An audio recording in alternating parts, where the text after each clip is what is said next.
हमारे पास लास्ट है मीथानॉल। मीथानॉल का फार्मूला होता है CH3OH और इसके अंदर पहली पीक किस पे आ रही है 32 तो इसका मॉलिक्यूलर वेट हो गया।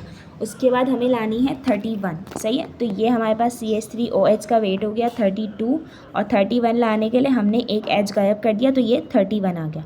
उसके बाद नेक्स्ट पीक हमारे पास क्या आ रही है 29 पे आ रही है।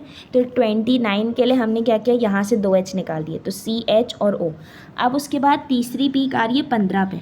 तो अब एक बात याद रखना कि अगर मीथेनॉल मैंने एक मॉलिक्यूल लिया है तो एक मॉलिक्यूल के बहुत सारे कॉन्सिक्वेंसेस हो सकते हैं, मतलब कि वो यहाँ तो कहीं से भी टूट सकता है। मतलब CH3OH है तो या तो ये बीच में से भी टूट सकता है या तो ये CH और H3 है ना, यहाँ से CH3, सही है, और उसके बाद OH है, CH3 और फिर OH है, सही है। तो ये यहाँ से भी ब्रेक हो सकता है, यहाँ से भी ब्रेक हो सकता है, मतलब कहीं से भी ब्रेक हो सकता है।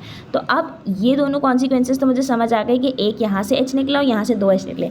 अब ये 15 का मतलब है कि खाली OH रह गया, CH3 निकल गया तो सिर्फ OH बच रहा है, सही है। तो ये हम डबल भी हो सकता है कि अगर किसी कंपाउंड में अगर खाली 15 आ रहा है तो इसका मतलब CH3 निकल गया।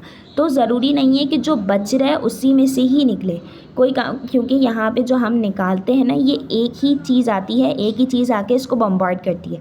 तो वो एक ही मॉलिक्यूल आता है, एक ही बहुत सारे मॉलिक्यूल्स आते हैं और उनको एक ही क्या कहते हैं फ्लेम दी जाती है, एक ही इलेक्ट्रॉन दिया जाता है, इलेक्ट्रॉन गन से एक ही दफ़ा किया जाता है, सही है। तो अब बहुत सारे मॉलिक्यूल्स होते हैं, जब बहुत सारे मॉलिक्यूल्स होंगे तो कोई कैसे टूटेगा, तो कोई कैसे टूटेगा। तो ये मीथेनॉल सिर्फ एक मीथेनॉल की ये जो पीक आ रही है ये सिर्फ एक मीथेनॉल की पीक नहीं है, ये बहुत सारे मीथेनॉल की पीक है। तो एक मीथेनॉल जो है वो ऐसे टूट गया, एक ऐसे टूट गया और एक जो है वो बीच में से टूट गया, तो इसमें खाली OH बचेगा।